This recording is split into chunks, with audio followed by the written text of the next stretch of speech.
Au cours de son histoire, la CGT a plusieurs fois modifié ses structures, en recherchant l'efficacité au service des intérêts des travailleurs, en visant l'émancipation ouvrière par la disparition du salariat et du patronat, avec l'ambition de construire une organisation de masse et de classe capable de soutenir le combat anticapitaliste.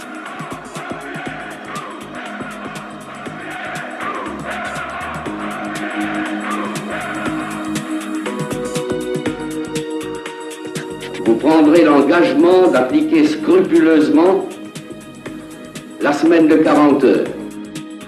Les structures CGT s'ordonnent autour de 3 principes: le syndicat de base, la double affiliation, le fédéralisme.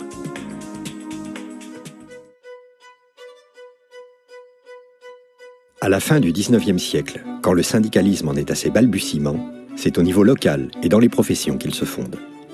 Les travailleurs s'organisent essentiellement sur la base du métier, tout en favorisant des formes d'entraide professionnelle. En 1879, les chapeliers ouvrent la marche, suivis en 1881 par les typographes, puis par les ouvriers du bâtiment et les mineurs. Avant 1895, viendront encore les cuisiniers, pâtissiers, confiseurs, les ouvriers de la voiture, les employés et bien d'autres. En 1886, la création de la Fédération nationale des syndicats vise à une coordination des syndicats professionnels entre eux.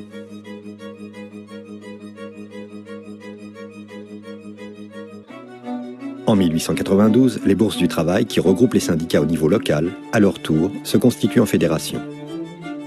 Le congrès fondateur de 1895 installe le syndicat comme le noyau de la construction CGT. Par ailleurs, tout le pouvoir est au syndicat. Dans les congrès, chacun compte pour une voix, quel que soit le nombre de ses adhérents. Au début du XXe siècle, l'industrialisation de la France progresse. Mais les petites entreprises, les métiers artisanaux, l'agriculture continuent de dominer. Dans ce contexte, les travailleurs de chaque métier tiennent à conserver leur autonomie d'organisation. Mais ce modèle ne convient pas aux profondes transformations de l'activité productive. Ce syndicalisme de métier doit évoluer vers un syndicalisme d'industrie. Le débat sera long. En 1898, un schéma de regroupement de 18 fédérations est ébauché. En 1900, les partisans de la structure industrielle passent à l'offensive, mais il leur faudra encore remettre l'ouvrage sur le métier.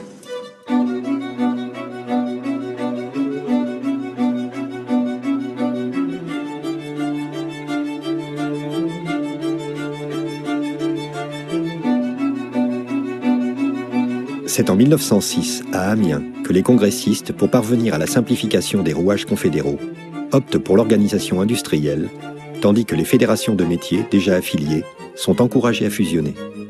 En 1912, un tiers des syndicats est encore basé sur le métier.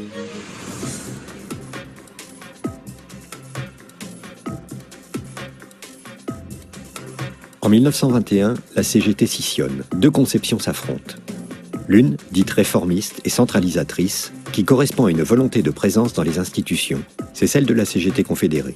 L'autre, dite révolutionnaire, donnant le primat à l'action directe du syndicat dans les entreprises et rejetant l'institutionnel, c'est celle de la CGTU. Cette scission durera 15 ans. En 1936, au Congrès d'unité, les anciens CGTU n'obtiennent pas que la Confédération puisse organiser directement l'action à partir des syndicats. C'est le schéma confédéré qui l'emporte.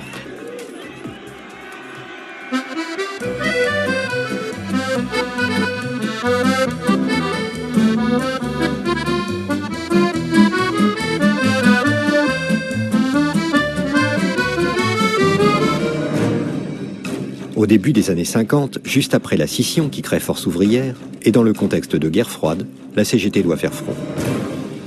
Pour Benoît Frachon, il s'agit de résister aux assauts acharnés du capital en ayant une confiance absolue en la classe ouvrière, en provoquant sa mobilisation sur des revendications justes. Cette ambition le conduit à se battre pour la section syndicale et le syndicat d'entreprise.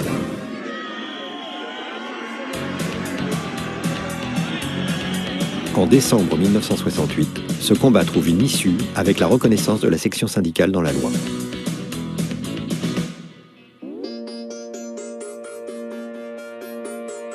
Au congrès de 1902, l'unité ouvrière se réalise vraiment en réunissant dans la CGT les 2 fédérations, celle des syndicats et celle des bourses du travail.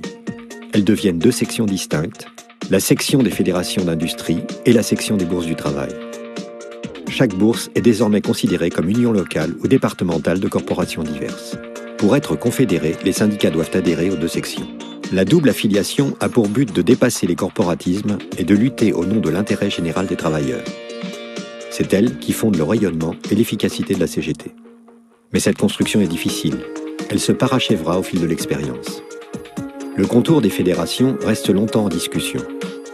Ainsi, lors du congrès de 1910, les délégués s'interrogent encore. Faut-il rattacher les voies ferrées, les voies d'eau et la navigation maritime à la Fédération des transports? L'habillement doit-il rejoindre la Fédération du textile? Le livre rejoindre celle du papier? Les électriciens forment une seule fédération avec les mineurs de fer. Si la nécessité d'une organisation territoriale est établie depuis 1902, le rôle des unions suscite diverses réflexions. En 1919, Léon Jouot entreprend de contrôler la CGT par le biais des structures territoriales. Les unions départementales deviennent les exécutrices des décisions nationales.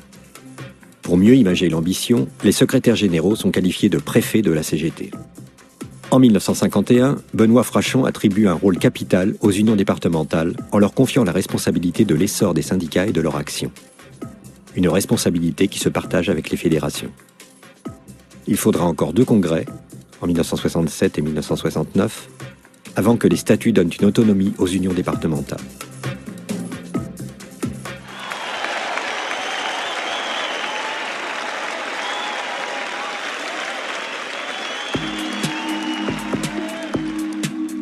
Dans les années 80, une nouvelle réflexion propose un déplacement du fonctionnement de toute la CGT vers les niveaux interprofessionnels.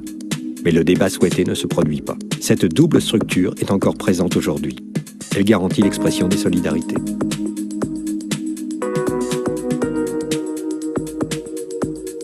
Le principe du fédéralisme est antérieur à la naissance de la CGT. Il se nourrit de la méfiance à l'égard de l'État bureaucratique et répressif. Le principe du fédéralisme organise le système complexe des structures syndicales.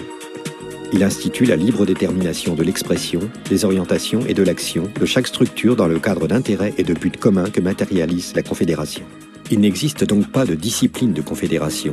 Et comme l'affirme Émile Pouget, syndicaliste révolutionnaire d'avant 14, le fédéralisme est partout et à chaque degré.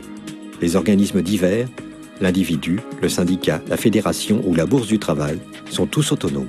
Le principe fédéraliste est d'application générale, mais sa mise en œuvre peut être différente selon les organisations. Ainsi, par exemple, au début du XXe siècle, la métallurgie laisse une large autonomie à ses syndicats, alors que le livre est une fédération centralisée. Cependant, la confédéralisation, à travers l'adhésion des syndicats à la CGT, oblige chaque structure à s'inscrire dans les orientations de la CGT, ou pour le moins à ne pas les contredire.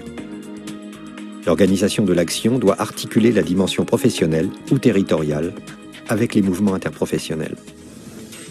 L'expérience de la CGT montre que si le fédéralisme peut parfois pousser à des formulations de compromis, il peut aussi protéger l'unité organisationnelle de la CGT en cas de désaccord politique grave. Tel fut le cas en 1956, à l'occasion des événements de Hongrie, et plus récemment lors des débats qui ont traversé la CGT au moment du programme commun de gouvernement. Les évolutions de la CGT ont été en permanence le résultat d'une action volontaire et d'une réflexion appuyée sur l'expérience. Elles ont toujours eu pour but d'ouvrir la voie à l'émancipation du salariat.